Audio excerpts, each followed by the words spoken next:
conservació de tot això. Llegir Cabanilles és també molt important.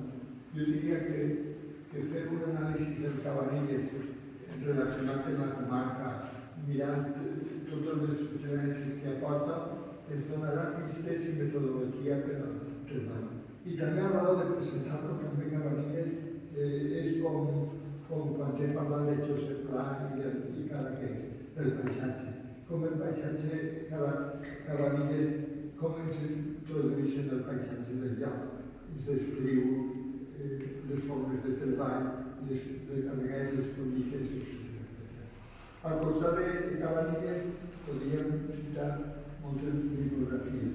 En els capítols del meu llibre apareixen tots aquests llibres de quan en quant apareix el llibre.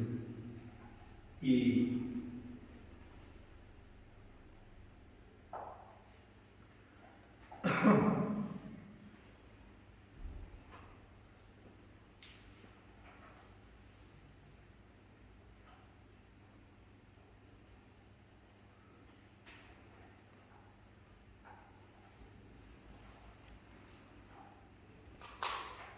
de vegades també hi ha informació local. Ha sigut personatges que han fet història, com jo no oblidaria a Duran, de Llíria, que escriuen en els programes de les festes de Sant Miquel, també en altres, i es deixaven molts recursos d'indagació, de preguntes que es feien sobre coses que passaven. Recorde que una vegada ell parlava d'un caramení i deia que era un llinatge que havia donat nom a una senda o un camí que justament dins del cadastre actual de Llíria apareix Camí del Caramení, que està al Pla de Cal. Aleshores, aquest personatge vaig començar a investigar i vaig resultar que el caramení o pescador era un llinatge morís de local que arribaren a tindre diners per a comprar o per a exercir la cobra de tributs en mobles de Camp de Túria i que al final hi havia un personatge d'aquesta família que és un bandoler molt famós. I, de fet, hi ha una senda dels bandejants que a poc anà esclarint-se què era la senda dels bandejants. La senda dels bandejants comença en Puçol, va cap per el camí vell de Llíria a Sagunt, arriba fins al terme de la Pobla, entra per el Pla de la Memona, puja per el Pla de Calvo, va buscar allà per dalt de la Concòrdia, per Cucaló, arriba fins a una aldea de Cervera que és al terme de la Cuela, la Villava, i entra en Aragó.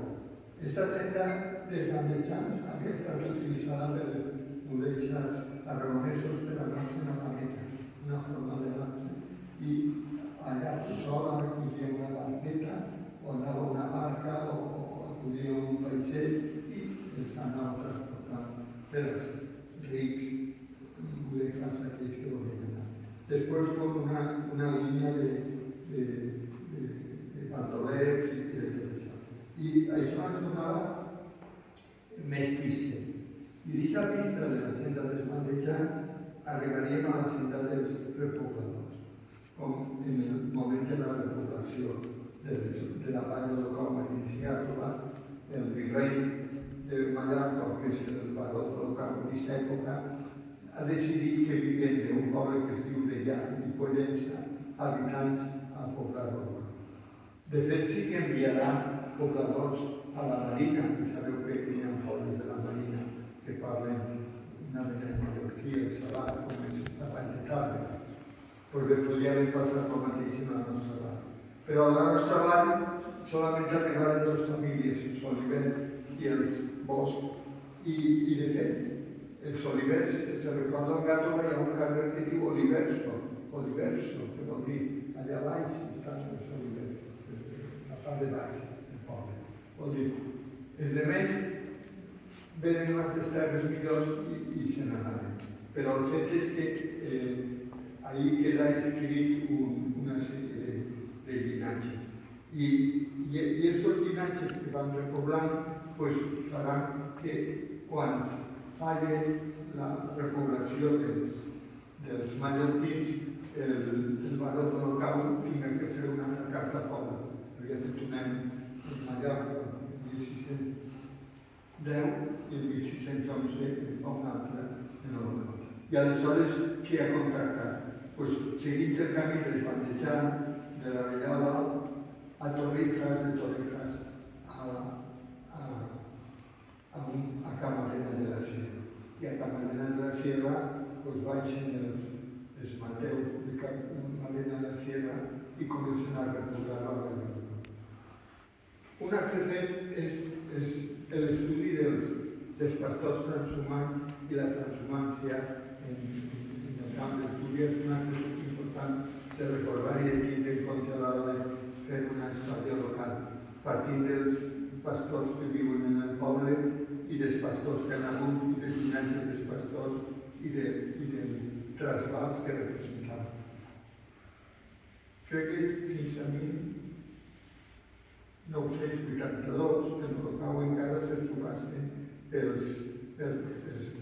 bosc i tot a uns pastors de Camarena i es fa en el local de l'antiga hermandat on hi ha unes fletxes roges en la paret de l'època de la dictadura i les han tapat en celo en un poste, però les puntes sí. Justament fan una foto en el diari parlant de la transhumància i aprofiten aquella foto que és l'original. Ahí tenim un altre recurs que de vegades trobem, que és els retalls de premsa, les notícies de premsa, guardar-les, col·leccionar-les, això ens pot donar pistes de coses. Esta pista es diu l'època de la subhasta, el que se donava i tot. I teòricament ja estàvem en una democràcia i allò se tenia que haver fet a través de l'Ajuntament i es feia a través d'una càmera sindical que era el Consell Agrari en aquell moment. Recordar que en la història local el valuós és recollir la informació. Un altre recurs que trobem cada vegada més és els programes de festes locals, que si ha hagut un cronista local o algo que ha anat escrivint a poc, doncs ahir podem trobar una font de recursos i de documentació interessant. I de vegades també a l'hora de fer la història, si anem a parlar de l'agricultura, doncs fixar-se en alguns detalls que ens donen sorpreses. Per exemple, quan fan l'inventari de les troballes en el Puntal dels Llocs, Elena Bonet enumerar les peces i utensilis que se troben i les eines. I ens va sorprendre que es troben lligones. Lligones, sabeu que la lligona és com una aixada, però una fulla més ampla i més fina, que generalment s'utilitzava més per a fer treballs en l'alta que no per al camp normal i corrent de cavar una vinya.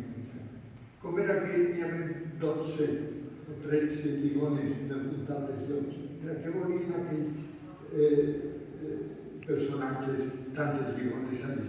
En el primer moment van pensar que si seria perquè per a pastar el fang que feien les cases i els murs era una eina útil.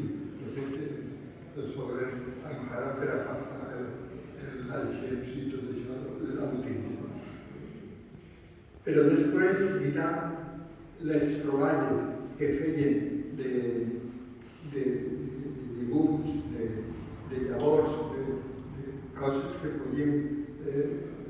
ens vingué la sorpresa de que per què no seria ja l'inici d'una agricultura vora del Carraixet, vora del barranc, on les terres arenoses del barranc depositen i deixen espais on plantarien a lo millor pèsols, faves, o cigrons, coses d'aquelles.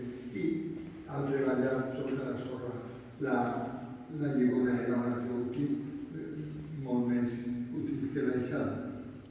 Pues ahí quedava un poc el treball d'investigació, de suggerir els resultats de les troballes.